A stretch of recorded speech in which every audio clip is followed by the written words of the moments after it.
င်္ဂလာပါစနိုးပါဒီနေ့စနိုးကတင်ပါလေးလုံးလုံးဝိုင်းဝိုင်းလေးနဲ့ကြည်ကောင်းခြင်းနဲ့ဆိုတဲ့သူလေးတွေအတွက်ကိုအိမ်မှာပဲဆော့လို့ရမယ့်လေ့ကျင့်ခန်းလေးတွေလုပ်ပြပေးသွားမှာဖြစ်ပါတယ်တကယ်ကကျတော့ဒီတင်ပါဆော့ရဲဆိုလို့ရှိရင်ကိုကအလေးတုံးနေတို့ဘူဒီဘန်တို့အဲ့လိုမျိုးကြိုးလေးနဲ့ဆော့လို့ရှိရင်တော့ပို့ပြီးတော့ကောင်းတာပေါ့နော်ဒါပေမဲ့စနိုးကအိမ်မှာပဲဆော့လို့ရမယ့်ထိရောက်တဲ့လေ့ကျင့်ခန်းလေးတွေပြပြပေးသွားမှာဖြစ်ပါတယ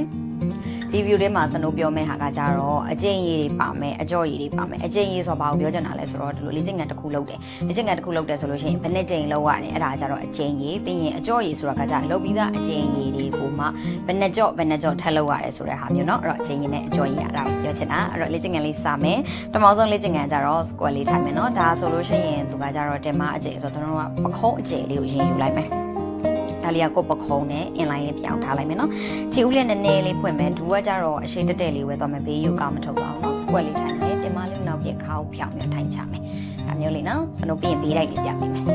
ဒါလေးသွားမယ်အတကဘေးလိုက်လေးဆိုလို့ရှိရင်အရင်ဆုံး6ကပခုံးအကျလေးထားလိုက်ခြေဦးနည်းနည်းလေးဖွင့်လိုက်မယ်ဒူကအရှိတက်တက်ပဲနော်ခါလေးကိုဖြောင်းမယ်တင်မလေးကိုနောက်ပြင်မယ်သူကထိုင်လို့ရှိရင်ခဏကိုအပေါ်ပိုင်းအားတွေမသုံးမယ်နဲ့အောက်ပိုင်းကတင်မတွေပေါင်နေသူအားတွေကိုသုံးမယ်နော်ထားလို့ရှိရင်ခြေဖနှောင်းအားလေးနဲ့တွန်းပြီးတော့ထားလိုက်မယ်ဒါမျိုးလေးကိုအကျိန်20သွားမယ်အကျိန်20ကို3ကြော့သွားပေးမယ်နော်3ကြော့ဆိုတာကြာ20လိုမျိုးလေးသွားပေးမယ်အဲ့ဒါလေးပြီးသွားလို့ရှိရင်ဒုတိယတစ်ခုကကျတော့ lunges လေးသွားမယ်သူကကျတော့ lunges ကဘယ်လိုမျိုးလဲဆိုလို့ရှိရင်အရှိကိုသွားတဲ့ဟာရှိတယ်အရှိကနေပြီးတော့အနောက်ကိုသွားတဲ့ဟာရှိတယ်ကျွန်တော်တို့ဒီနေ့လိုချင်တာကကျတော့တင်မားလေးကိုပို့ပြီးတော့ထိချင်တာဆိုတော့အရှိကနေအနောက်ကိုသွားမယ်6လေးကပုံမှန်လေးပဲထားလိုက်ဒီတိုင်းလေးမတက်ရက်တဲ့ပုံစံလေးနော်ခါလေးထောက်လိုက်မယ်6တစ်ဖက်လေးအနောက်ကို step လုပ်လိုက်မယ်ခြေပြားထောက်ရှေ့လေးကိုတင်မလေးကိုနောက်ပြစ်ပြီးရှေ့လေးကိုကင်ချသွားမယ်နော်ရှေ့ကိုပြန်လာမယ်အမျိုးလေးသွားမယ်နော်ရှေ့လေးကိုစိုက်ချ balance လေးတော့နည်းနည်းလေးထိမ့်ပေးရမယ်အမျိုးလေးသွားမယ်နော်အရင်လည်းမြန်စရာမလိုဘေးညာဆိုလို့ရှိရင်စနိုးတို့ချက်20ပြည့်အောင်သွားမယ်အမျိုးလေးကိုလည်း3ကြော်လေးသွားပေးမယ်နော်လူလေးချမယ်ပြန်ချဒါလေးကရှေ့6ရဲ့အားတွေပို့သုံးမယ်နော်အနောက်6ကကြအထိန်သဘောလေးပဲသွားမယ်ကဲရောက်ပြီဒါလေးပြီးသွားလို့ရှိရင်နောက်ထပ်တစ်ခုကဘာလေးလုံးမလဲဆိုတော့ပလက်လှန်လိုက်မယ်နော်ပလက်လှန်လိုက်6ကလေးကိုဒူးထောင်လိုက်မယ်6နှစ်ဖက်တင်မကျဲလေးထားမယ်နော်ဒီတင်မနဲ့ခြေပြားနဲ့အကွာအဝေးလေးလက်တစ်ဆက်ဒီလောက်ကလေးပဲနော်ခြေဦးလေးကပြီးကိုနည်းနည်းလေးပဲကာမယ်နည်းနည်းလေးပဲနော်ဒူးမကားသွားစေနဲ့ဒီတိုင်းလေးပဲထားမယ်လက်နှစ်ဖက်တင်မဘေးလေးမှာထားမယ်အပေါ်လေးကိုတွန်းလိုက်တင်မကိုရှုပ်မယ်နော်ညှစ်အားလေးထည့်မယ်ပြန်ချမယ်တင်မကိုရှုပ်မယ်အပေါ်ရဒီလိုကြီးကော်ထုတ်လိုက်တာမဟုတ်ဘူးเนาะယောဂမှာဒီလိုကော်ထုတ်တဲ့အချက်တော့ခါအတွက်ဒါခါအတွက်မဟုတ်တင်မအတွက်တင်မကိုရှုပ်မယ်ညှစ်မယ်ဒီနားလေးမှာတန်းလိုက်မယ်ပြန်ချမယ်အမျိုးလေးကို15ကောက်သွားမယ်เนาะ15ကောက်ကိုစနိုးတော့3ကြော့သွားမယ်ဖြည်းဖြည်းချင်းစီသွားမယ်အပေါ်ရောက်လို့ရှိရင်အရေးကြီးတာတင်မကိုညှစ်လိုက်ဖို့ပဲအမျိုးလေးเนาะပြန်ချညှစ်မယ်ပြန်ချ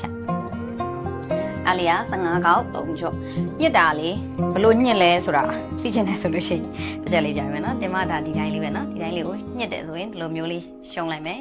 ပြန်ဖြုတ်မယ်ညစ်မယ်ပြန်ချညစ်မယ်ပြန်ချအဲ့မျိုးလေးလောက်အောင်မယ်နော်ကဲနောက်ထပ်နှစ်ခု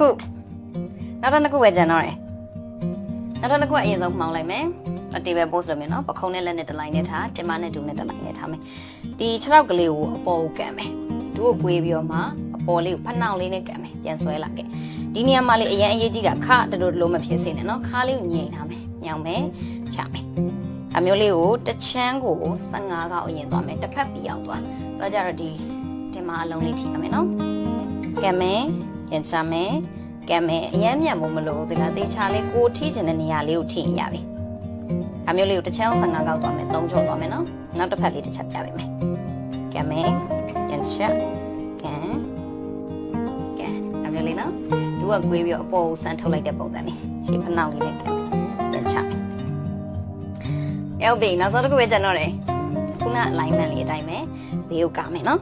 ်ပြန်ချက်ဘေးကဆုပ်ပြန်ချက်ဒါလေးကိုလည်းတစ်ချမ်းကို15ကောက်သွားမယ်ဒီဘက်ကို15ကောက်ဒီဘက်ကို15ကောက်အဲ့လေးကိုလည်း3ချော့သွားပြီနော်โอเคခုနစနိုးပြတဲ့လေ့ကျင့်ခန်းလေးရာကြတော့တစ်ပတ်ကိုကဆော့မယ်ဆိုလို့ရှိရင်အများဆုံး3ရက်ပေါ့နော်2ရက်ချပြီးမှတစ်ခါဆော့ပြရပါမယ်အဲ့တော့နောက်ဗီဒီယိုလေးမှာဆုံမယ်တတာ